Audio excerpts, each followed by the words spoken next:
today. Will Ilia Topuria be able to back up all of the trash talk against Max Holloway? Will the Blessed Express finally be derailed? Or can Max Holloway get that train back on track and get the featherweight championship again? What about the co-main event? What about Robert the Reaper Whittaker? Can he go out there and end the hype train that is Khamzat Chimaev? Will Chimaev even make it to the octagon? Will he even make it in the cage? Can Chimaev show that he has more than one round of solid cardio to pull this one off? And then there's Magomed Ankalaev. Can Rakic really be the hitman of Dana White and get this man out of the way so we don't have to worry about seeing him and Alex Pereira? All of this and more on today's episode of Matter of Fact MMA. What's up? What's happening? Let's go. What's up, guys? We right back at it. We right back with it. It's your boy, Matt. I'm here rocking the Lamar, and we here to go over UFC 308. It's finally here. It goes down this Saturday in Abu Dhabi in what used to be Fight Island. In the middle of the day for us here in the U.S., as in the main event, the fight that I've been talking about forever, and I've been saying this is the best fight the UFC could possibly make right now, besides a heavyweight title shot with Alex Pereira. Max Bless Holloway will challenge Ilia Topuria for the featherweight championship of the world. Bro, this is the fight. And as I'm looking at tons and tons and tons of YouTube videos and Instagram videos and all types of just videos everywhere. Everywhere's a video. You get a video. You get a video. You get a video. And bro, no one can really call this fight because that's how good this fight is. That's how close this fight is. You have Ilia Topuria with all the confidence in the world. Hasn't been defeated yet. He has the boxing technique. He has the power. He has the grappling. He has the grapple defense. He has the wrestling as well as the wrestling defense. And not only will this man knock you out, not only will this man let his hands go. You know, you always see in MMA fights, they're always like, just let your hands go. Ilia Topuria lets his hands go. You know what I'm talking about? He's got it all, dude. And he's going in there against a perennial favorite. We're talking about Max Bless Holloway.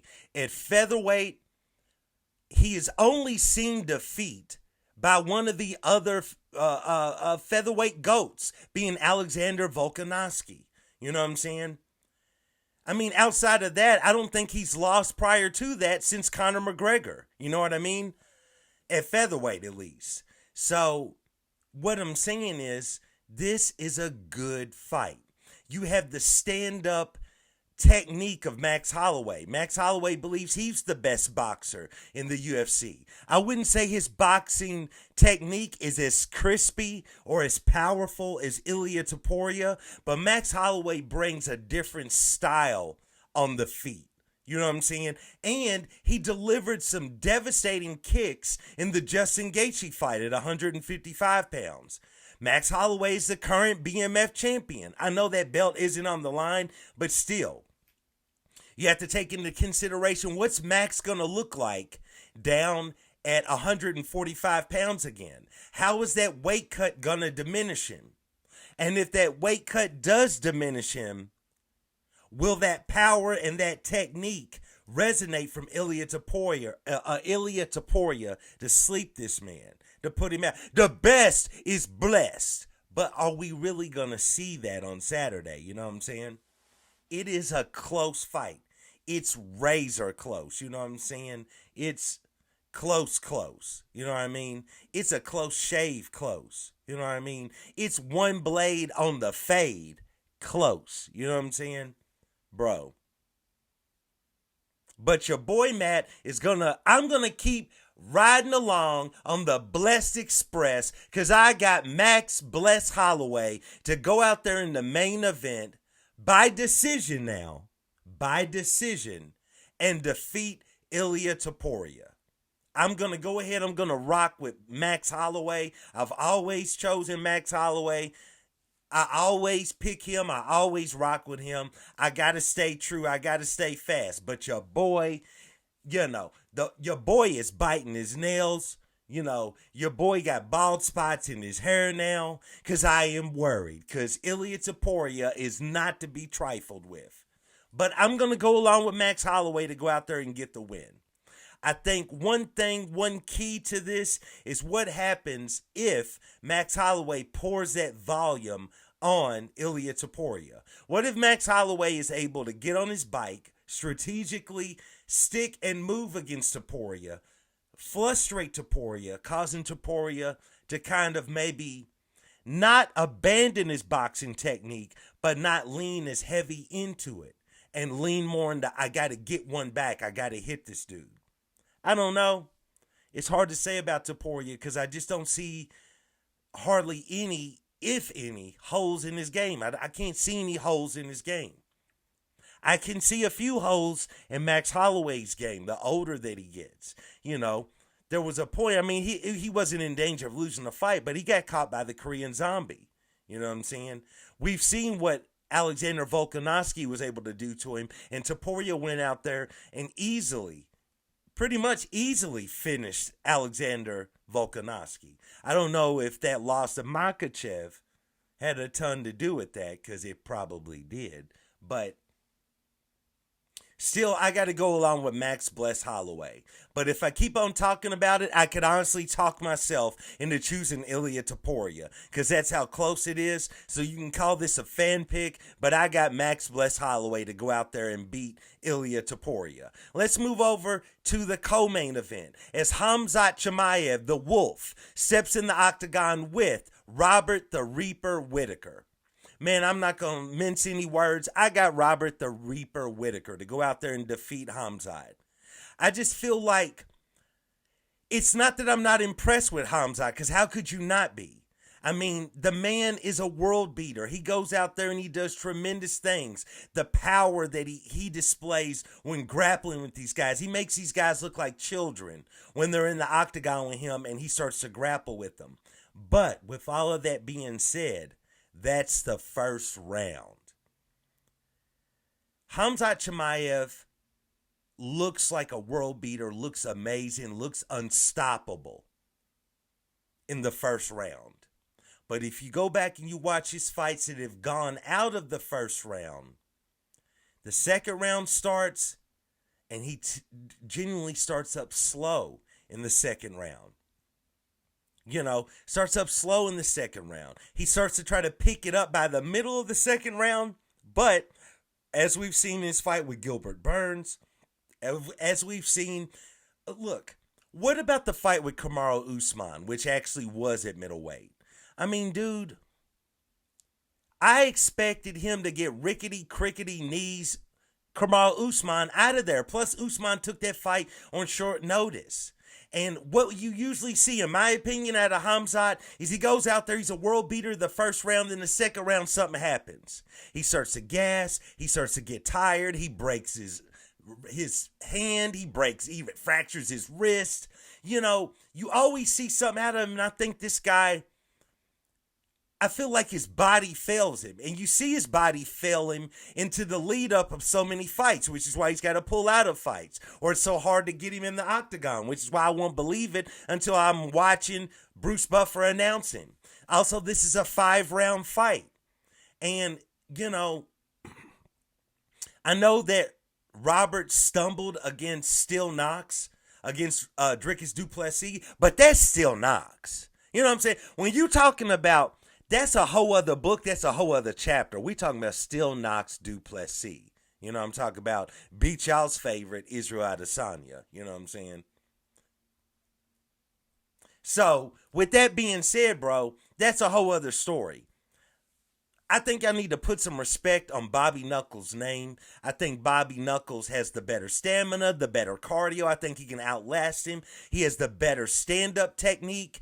By far, Khamzat's going to win in the grappling division and wrestling. But outside of that, it's all Robert Whittaker. And this is a 5-round fight. And I'm not sure how well Khamzat is going to be able to pace himself. And I feel like as long as Robert Whittaker survives the first round, this is his fight to lose. I got Robert Whittaker to go out there and to beat Khamzat Chimaev. And I could see him finishing Khamzat once Khamzat gasses out and gets tired. You know what I'm saying? Because maybe he makes it out of the second round. Maybe Khamzat can make it out of the third round. What happens when we go into the fourth and fifth round if it goes that far? I got Robert Whittaker. I don't want to hear nothing else. I got Bobby Knuckles. That's who I got. The Reaper's taking souls, and I got Robert Whittaker. Prove me wrong. Let me know in the comments, but I got Robert Whittaker. Let's move on. I'm not going to go over all of these fights. But let's move on. I got Bobby Knuckles. What you got to say about that? Let's move on. How about we got, we got Lerone Murphy, Dan Ige. I got Lerone Murphy. I think his strength, his physicality is the difference there. But another fight I really wanted to dive into just real quick, Magomed Ankalaev versus Alexander Rakic. So Alexander Rakic in the media day, or in an interview, he was talking about, it was more of an interview, not media day. He's talking about, look, dude, I'm Dana White's hitman. I need to go out there and get this guy out of there. Here's the thing, man. I want to pick Rakic. I really do. I want to pick against Ankalaev because I'm not a fan of Ankalaev. But at the end of the day, this man, Magomed Ankalaev, is a good fighter, bro. It just boils down to he's a good fighter. He's not fun. It's not exciting. It's not energetic. It's not any of that. But he's a good fighter. He's skilled. Because if you think that he's only going to go in there, take you down and wrestle you or grapple you, the man will lay them hands on you on the feet and whoop, whoop, whoop, and your night is over. You know what I'm saying? Or he's going to F up your whole calf. Your whole lower leg might fall off if he really activates his leg kicks. And I think Rakic is extremely skilled. I think Rakic was out there putting it on Prohaska. He was putting it on Yuri. But eventually Yuri showed he's got that heart, and Yuri just got to the point that he was willing to walk through Rakic's shots and eventually went in there and got the win. That's definitely not how Ankalaev's going to fight him, but we just haven't, we saw Jan Blachowicz, my dude, Yanni Blanco. We saw him go out there and he put it on Ankalaev. You know what I'm saying? He put it on him for a round. But then Ankalaev figured it out and Ankalaev started doing his thing, bro. And I got to lean toward Ankalaev. It's just what I got to do. I got to lean into Ankalaev. No disrespect to Rakic. I could definitely see a world where Rakic could probably win a 3-round decision over him. But still, I got Magomed Ankalaev because I haven't really... He's just a fighter we all don't like, but he's a good fighter. And there's a major difference. So I got Ankalaev on that. We got Shaira Magomedov stepping in there against Armen Petrosyan. I'm not a huge fan of Shaira. I think, he's got a lot more to prove, but I definitely think he's good enough to get Armen out of there. Jeff Neal against Rafael Dos Anjos. I got Jeff Neal on that one. How about Mateus Rebecki stepping in there against Madik Orabai? Mekbik Orabai, I should say. I got Orabai because Orabai looks quality, bro. Shout out to that man. That man is quality. He hasn't fought a ton in the UFC, but I love that guy. That guy looks like he would walk to the octagon on top, riding the top of a woolly mammoth. You know what I'm talking about? This dude, what I'm saying is this man is hardened. He's not hardened by fighting in the cage and practicing in the cage. He just seems like he's hardened from life. You know what I'm talking about?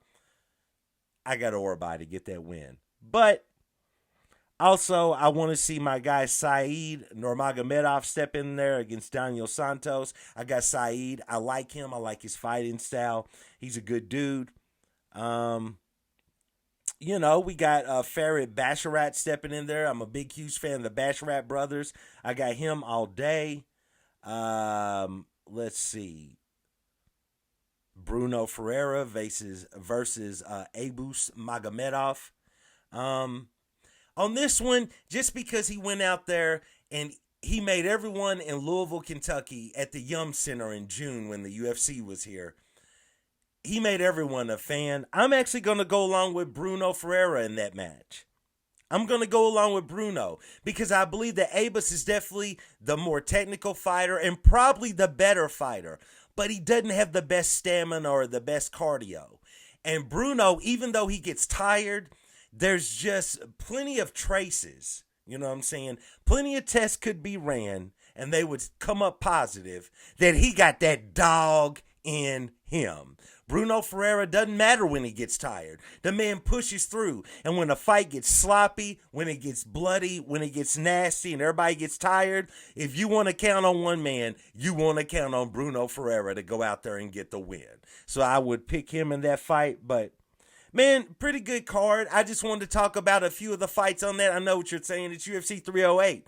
You know what I'm saying? It's the big show. Man, bump all that. It's all about Ilia Topuria and Max Holloway. You know what I'm talking about? And Robert Whittaker going out there and let's go ahead and derail that train. Let's not derail the Bless Express, but let's derail the Khamzat Chimaev hype train. You know what I'm saying? So those are the two fights I'm really, really, really been waiting forever to see, but definitely that main event. So y'all let me know who y'all got. Who you got in the main event between Ilia Topuria and Max Holloway, and who do you got between Bobby Knuckles and Khamzat Chimaev?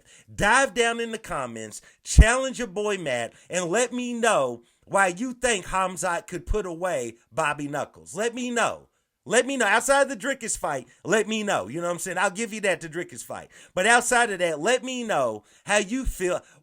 Where is your logic behind Khamzat Chimaev going out there and beating Bobby Knuckles? Let me know. And let me know who you got in the main event. So, appreciate you guys. Please like, subscribe, comment. I appreciate everyone that checks out these videos, all of the feedback and everything. And once again, I do want to thank you guys for joining me for another episode of Matter of Fact MMA. And I'll check you next time. Peace.